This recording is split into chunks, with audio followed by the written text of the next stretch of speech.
세례 요한의 사역 시작 그리고 사역의 내용에 대한 말씀인데요. 우리가 오늘 본문의 내용을 공부하기 전에 우리가 가끔 성경의 구조를 이렇게 뜯어볼 필요가 있어요. 성경을 그냥 막 읽어나가는 것도 좋은데 성경을 막 읽어나가다 보면 이 구조에 대해서 잊어버리기 쉽습니다. 오늘 본문 같은 경우는 특별히 누가복음은 의사였던 누가가 기록했다고 그랬어요. 우리 누가복음 첫 시간에 말씀드린 것처럼 누가는 역사가였습니다. 그래서 보면 마태복음이나 마가복음이나 요한복음보다는 좀 달라요. 굉장히 세밀하고 그리고 문체 자체가 세련되어 있어요. 우리가 이렇게 보면 같은 말을 하고 같은 글을 써도 좀 세련된 사람이 있잖아요. 그것은 이분이 역사를 공부했기 때문에 그런 거다. 그 역사가였고 또 의사였습니다. 그래서 누가는 이 복음을 쓰는 것을 보면 그 내용이라든지 문체라든지 이 구조가 조금 다르다는 것을 볼 수 있는데 오늘 어떤 구조를 우리가 봐야 되냐면 순서입니다. 지금 세례 요한과 예수님이 어느 시점까지 같이 가요. 근데 천사 가브리엘이 와가지고 뭐 했죠? 사가랴에게 세례 요한의 탄생을 예고하셨죠. 예고했고 얼마 있다가 마리아에게 예수님의 탄생을 예고했죠. 그리고 얼마 있다가 세례 요한이 탄생했죠. 출생했죠. 그리고 예수님이 출생하셨죠. 그 다음에 세례 요한의 사역이 오늘 본문에 시작되고 내일 본문에 보면 예수님의 사역이 시작이 돼요. 그러니까 잘 보시면 세례 요한의 출생 예고, 예수님 탄생 예고, 그 다음에 세례 요한의 출생, 예수님의 탄생, 세례 요한의 사역 시작, 예수님의 사역 시작 이렇게 되어 있다고 이렇게 왔다 갔다 하면서 우리는 이것을 뭐라고 그러냐면 순서, 과정, 질서 그렇게 얘기합니다. 거기 써놓으세요. 우리가 1장부터 계속 지금 공부하고 강조하고 있는 일들이 부분이 뭐냐면 하나님의 일에는 그리고 하나님이 하시는 그 모든 일들도 보면 다 순서와 과정과 질서가 있더라고요. 하나님께서 하나님의 일을 하시는데 무질서하게 막 그렇게 하지 않으세요. 하나님의 일은 철저하게 질서를 따라서 이렇게 움직이는 것을 볼 수 있어요. 그리고 매사가 과정이 있습니다. 네, 모든 과정을 통해서 그분의 이루시고자 하신 일들이 이루어져요. 그러니까 우리가 신앙생활을 하면서 그리고 우리가 개인적으로 하나님 앞에 기도하면서 그냥 무작정 뭘 하려고 한다고 되는 게 아니에요. 그러니까 신앙생활은 열심만 가지고 되는 것은 절대 아니다.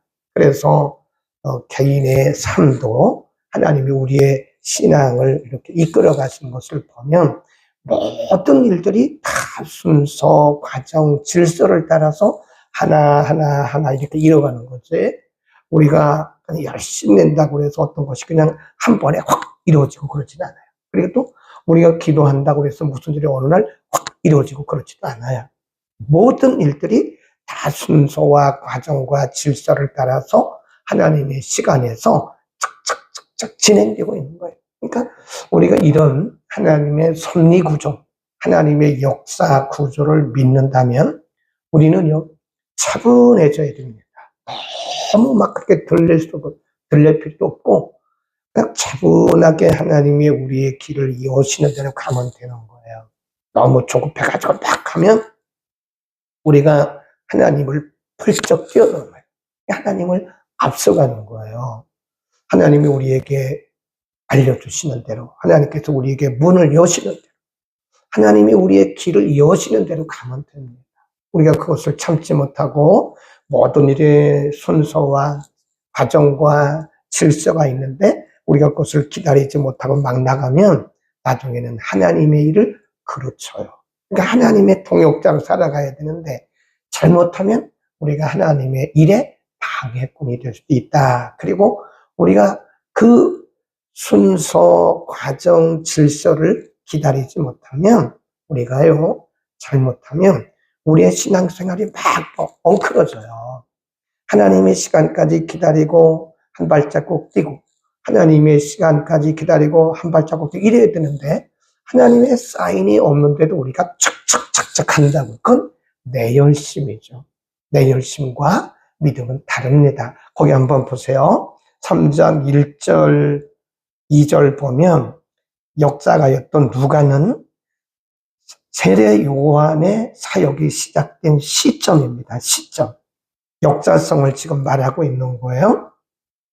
디베리오 가이사라가 위에 있은 지 15해, 본디오 빌라도가 유대의 총독으로, 헤롯이 갈릴리의 분봉왕으로, 그 동생 빌립이 이두메와 드라고니 지방의 분봉왕으로, 루사니아가 아빌레네의 분봉왕으로. 여기 보시면 누가는 확실히 역사가였어요. 아주 세밀하게 기록해요. 그냥 본디오 빌라도 때 이렇게 말하면 되는 것을 계속 세밀하게 왜 이렇게 기록을 했는가. 그것은 이 복음의 역사성, 거기다 써놓으세요. 복음의 역사성을 설명하기 위해서 그런 것이다. 그러니까 때로 하나님의 역사는 매우 세밀합니다. 그냥 뭉뚱그려가지고 딱 그러면 안 되는 거예요. 하나님의 역사는 매우 세밀하게 이루어지고 있는 것이다. 역사성을 말씀하는 것이고 2절에 보면 안나스가 가야바가 대제사장으로 있을 때 하나님의 말씀이 거기 줄급시다. 빈들에서 사가랴의 아들 요한에게 임하니라. 빈들 동그라미 쳐놓고요. 1장 80절로 갑니다. 1장 80절로 갑니다. 80절 읽습니다. 시작. 아이가 자라며 강하여지며 이스라엘에게 나타나는 날까지, 거기 줄 보세요. 이스라엘에게 나타나는 날까지가 뭐냐면 사람들에게 공개적으로 사역하는 날까지, 그걸 뭐라 그러냐? 하나님의 시간이라고 해요. 하나님의 시간까지 어디 있었어요? 빈들에 있었다니까요. 굉장히 중요합니다, 여러분. 하나님께서 사람을 쓰시는 것도요, 다 그분의 시간에 따라 쓰시는 거예요. 아직도 준비도 안 됐는데 내가 막 열심히 낸다고 되는 게 아닙니다. 하나님은 하나님의 시간 안에 우리의 모든 인생을 다 가둬 놓으셨어요. 그리고 그 하나님의 시간 안에서 우리를 착착착착 진행해 가시는 거예요. 빈들에 있는 시간. 하나님이 사가랴 아들 요한이, 세례 요한이 태어난 이후에 빈들에 놓으시고 거기서 그를 몇 달 동안 쓰시려고 그를 거기에다가 계속 놓으시고 훈련하신 거예요. 그러니까 하나님이 우리를 훈련하시는 기간이 있고요. 하나님이 우리 인생에도 침묵하는 시간이 있습니다. 그 시간이 하나님께서 우리가 생각하는 게 달라요. 하나님이 침묵하는 시간, 하나님께서 드러내는 시간, 하나님이 훈련하는 시간, 하나님이 쓰시는 시간, 이게 다 빈 들에서 하나님이 쓰시는 하나님의 시간까지 그를 거기에다가 가둬놓으셨다. 그런 얘기입니다. 그러니까 하나님의 시간이라고 하는 것은 철저히 1초의 오차도 없어요. 그러니까 때로는 우리가 좀 견디기 힘들고 기다리기 힘들어도 기다려야 돼요. 내가 언제까지 기다려야 되냐고 기다리세요. 하나님의 시간이 되면 하나님이 하나님의 방법으로 쉽게 하세요. 근데 우리는 그 시간을 인내하지 못하고 기다리지 못하니까 자꾸 인간의 방법을 쓰는 거예요.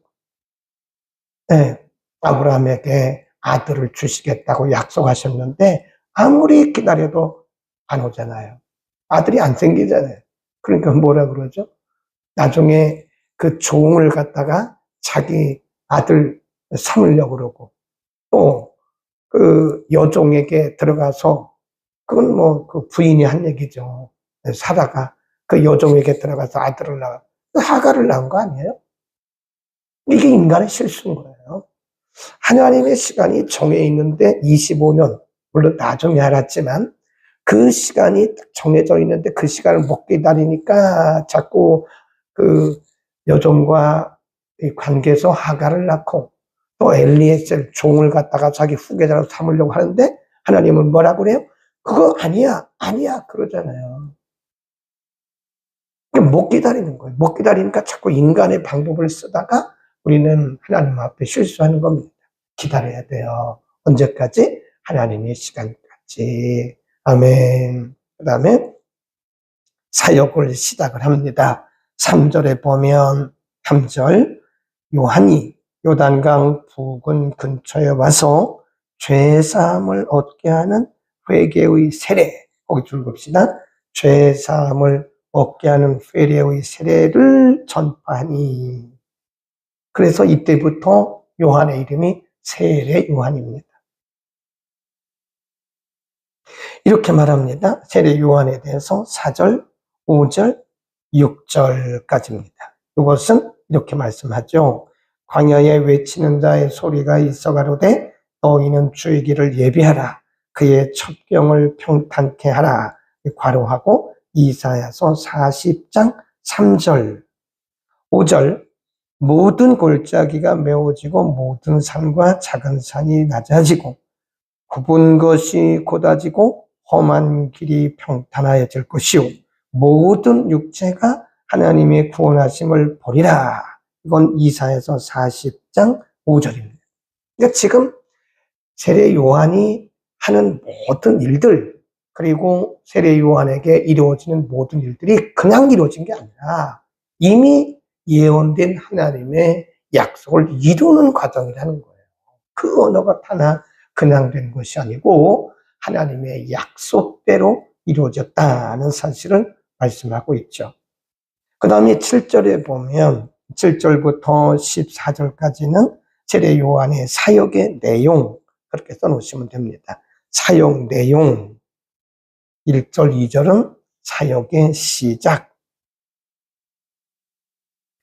그 다음에 4절, 5절, 6절은 사역의 예언 7절부터 14절은 사역의 내용.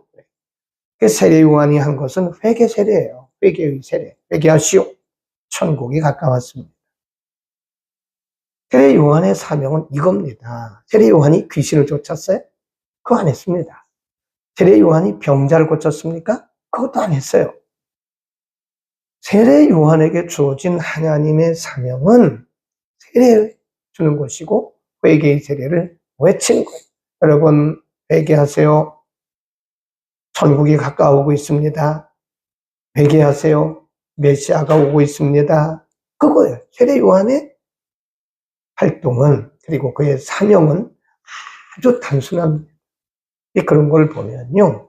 하나님께서 사람마다 맡겨주신 사명이 다 달라요.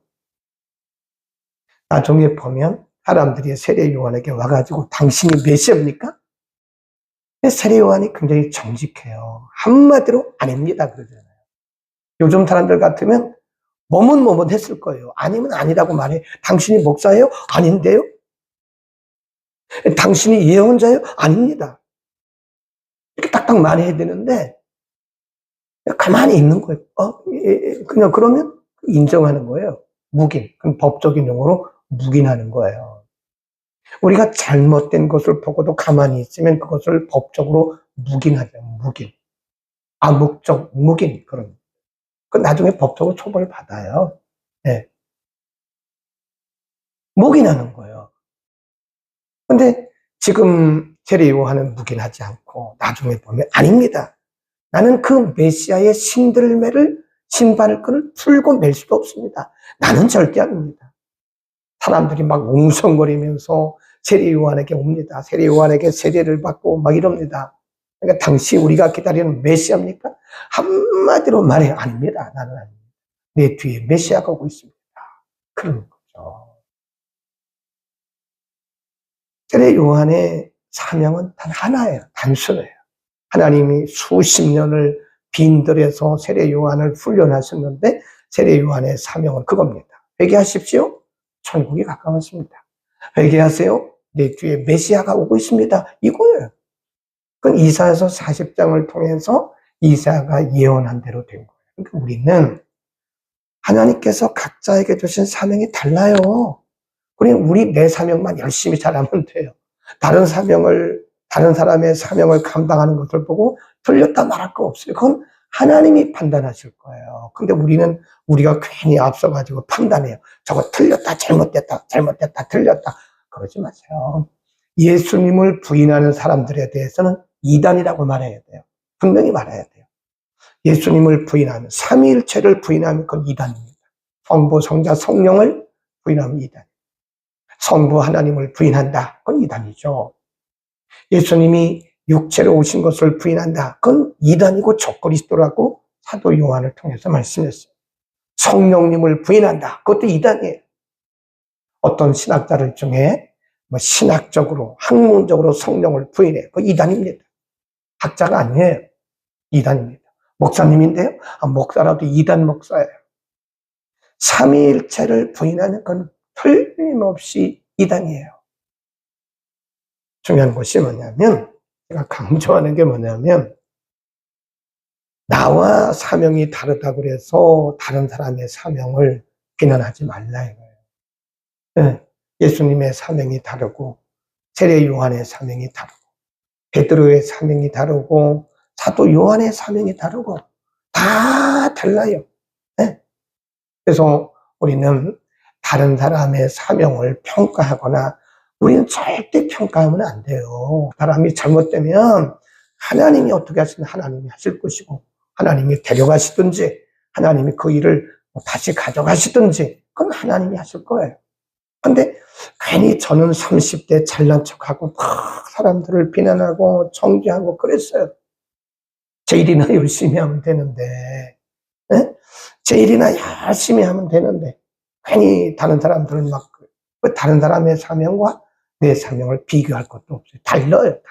여러분 보세요. 귀의 역할이 다르고 입의 역할이 달라요. 어떻게 귀가 입 보고 말하기를 너는 귀가 하니까 잘못됐어? 그렇게 말합니까? 입의 역할이 다르고 귀의 역할이 다르고 이 손가락도 보면 다 역할이 다릅니다. 네, 같은 손가락이지만 다 크기가 다르잖아요. 그런 것처럼 모양과 크기가 다른 것처럼 역할이 달라요. 교회도 교회 사명이 달라요. 네, 다른 교회를 자꾸 이렇게 비방할 것도 없습니다. 왜 남의 교회를 비방합니까? 왜 다른 목회자를 비방합니까? 비방할 거 없어요. 우리는 우리의 사명을 열심히 다하면 하나님 앞에 가서 칭찬 들을 것이고 하나님 앞에 가서 잘못하면 책망 듣는다고요. 상급받을 것이고 그렇지 않으면 책망받아요. 그러니까 다른 사람의 사명과 내 사명을 비교하지 마라. 그리고 다른 사람의 사명을 뭐 하지도 말아요? 부러워하지도 마세요. 뭘 부러워합니까? 하나님은 그릇대로 다 맡기신 거예요. 세례 요한의 사명은 간단합니다. 얘기하세요. 천국이 가까워집니다. 네. 만일 우리처럼 우리가 조금 건넘잖아요. 우리가 그걸 뭐라고 하냐면 건넘는다. 도가 지나친다 그러는 거죠. 만일 세례 요한이 오늘날 사람들처럼 건넘었다면요. 막 귀신 쫓았을 거예요. 네. 내가 왜 세례만 주냐? 나도 귀신을 쫓자. 막 귀신 쫓았을 거예요. 그건 아니거든요. 하나님이 세례 요한에게 주신 사명은 귀신 쫓는 사명이 아니에요. 하나님이 주신 사명은 바로 그거 하나예요. 어쩌면 우리에게 주신 사명은 단순할 줄 몰라요. 근데 우리는 여기저기 끼웃거리다가 내 사명이 뭔지도 모르고 남의 사명만 자꾸 부러워하고 남의 사명만 자꾸 비난하고 정죄하다가 내 사명을 놓쳐버리고 그렇게 그냥 천국 갈 수도 있어요. 우리는 우리의 사명을 찾아요. 아직도 여러분의 사명이 무엇인지를 모른다면 금식하세요. 하나님 앞에 기도하세요. 하나님 제 사명이 무엇입니까? 남은 제 사명이 무엇입니까? 네. 네. 사람마다 다 달라요. 네. 어떤 사람은 나가서 전도하는 사명, 어떤 사람은 교회에서 이분은 전도도 잘 못합니다. 섬기는 것도 잘 못합니다. 그런데 기도는 잘해요. 그러니까 그게 사명이에요. 네. 그분이 나가서 전도하려고 하면 숙소로서 전도 못합니다. 물론 다 전도해야 되지만 사명자와 사명 아닌 자는 달라요. 그러니까 이분은 그냥 교회를 지키는 거예요. 그냥 매일 교회 와서 기도하면서 지키는 겁니다. 전 이런 분도 봤어요. 헌금이 사명인 분도 있더라고요. 목사님 그것도 사명입니까? 사명입니다. 이분은 사업을 하는데요. 우리 교회는 아니고요. 사업을 하는데 사업을 해서 버는 돈은 자기네 가족 쓸 거 외에 가족들 교육비 빼놓고는 몽땅 다 헌금합니다. 아니 그렇게 막 헌금을 해? 우리는 보통 10의 1을 하잖아요. 근데 그분은 어떤 때는 10의 3조, 10의 4조를 합니다. 10의 5조를 할 때 자기 수익의 절반 이상을 다 헌금하는 거예요. 선교 헌금하죠. 구제 헌금하죠. 사랑에 헌금하죠. 막 헌금. 그러니까 이분의 사명은 헌금. 그런 것도 있다니까요. 아깝지가 않대요. 이 보통은 그렇게 안 돼요. 다 그렇게 안 됩니다. 모든 사람들에게 10의 5조 하라고 그러면 시험 들어요. 모든 분들에게 이런 헌금 하라고 그러면 못합니다. 아까워서 못하고 부담돼서 못하고 또 생활에 한계가 있기 때문에 못해요. 할 수도 없어요. 근데 그분은 그게 기쁘다는 거잖아요. 하나님 앞에 드리는 게 그렇게 기쁘고 바람직하고 내가 열심히 벌어 또 헌금해야지 그러고 나면 그렇게 마음이 행복하다고 그러더라고요. 그러니까 제가 말씀드리는 것은 사람마다 뭐가 달라요? 사명이 달라요. 그러니까 다른 사람을 흉내낼 것도 없어요. 나는 나지 뭘 흉내를 냅니까? 다른 사람을 비난할 것도 없어요. 다른 사람을 부러워할 것도 없어요. 나는 나예요. 나는 나의 사명, 세례 요한처럼 열심히 다하면 되는 거예요. 그 다음 마지막으로 세례 요한이 이렇게 세례를 베풀고 많은 사람들이 세례 요한에게 오니까 7절 보세요. 요한이 세례 받으러 나오는 무리들에게 이르되, 이 무리라고 하는 것이 누구냐? 유대인들입니다. 유대인들. 네, 유대인들. 그 당시 최고의 영성이라고 종교성을 자랑하고 율법을 자랑하고 있던 유대인들. 유대인들 무리들이 세례 요한에게 세례 받으러 오는 것을 보고 그들에게 뭐라 그러냐면 독사의 자식들아 누가 너희를 가르쳐 장차 올 진노를 피하라 하더냐. 그러므로 회개에 합당한 열매를 맺고 거기 줄깁시다. 여러분들에게 필요한 것은 회개에 합당한 열매입니다. 속으로 아브라함이 우리 조상이다. 우리가 아브라함의 자손이다. 하는 그런 잘못된 자부심을 갖지 말아야 돼요. 유대인들은 생각하기를 우리는 선민입니다. 우리들은 아브라함의 자손입니다. 하는 그런 선민의식으로부터 벗어나라. 그 얘기입니다. 선민의식으로부터 벗어나고 하나님이 돌들로도 아브라함의 자손이 되게 할 수 있으니까 그런 선민의식에 빠져 있지 말고 여러분은 진정한 회개를 하십시오. 이 회개에 합당한 열매란 말은요. 실제적인 회개를 말합니다. 우리가 회개라고 하는 것은 여러 가지로 생각할 수 있어요. 그래서 회개라고 하는 것은 세 가지 이 조건이 다 이루어져야 됩니다. 하나는 뭐냐면 의지적인 지정의 그러거든요. 그래서 지적인 회개, 정적인 회개, 그 다음에 의지적인 회개 그래요. 이 세 가지가 다 가야 진정한 회개입니다. 지적인 요소가 뭐냐? 자기의 죄를 알아야 돼요. 회개에 있어서는 지적인 요소가 반드시 들어가야 되는데 자기 죄를 인정해요. 그리고 정적인 요소가 뭐냐? 자기의 회개를 깨달았으면 그 죄 때문에 자기의 죄를 깨달았으면 그 죄 때문에 가슴 아파야 돼요. 그 죄의식이 없는 거예요. 어떤 사람들은.